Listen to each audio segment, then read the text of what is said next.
अस्सलाम वालेकुम। मुशाहिद हुसैन सैयद जो मुस्लिम लीग नून के सेनेटर हैं, वो पहले पाकिस्तान टाइम्स के चीफ एडिटर रह चुके हैं और उनका इंटरनेशनल रिलेशन और सफारतकारी का भी वसी तजुर्बा है और नज़र रखते हैं। मुशाहिद हुसैन ने कहा है एक प्रोग्राम में कि 75 साल में चाइना, जिसकी रिवायत है कि किसी के अंदरूनी मामलात में मुदाखलत नहीं करते, सिर्फ 2 बार पाकिस्तान को मशवरा दिया है।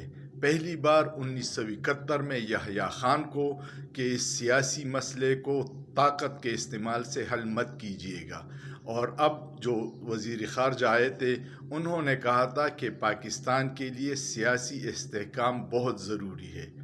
इसमें अक्ल वालों के लिए निशानियां हैं, ये न हो कि देर हो जाए। अल्लाह पाकिस्तान को अपने हिफ्ज़-ओ-अमान में रखे, लेकिन सोचिए, सोचना जुर्म नहीं है।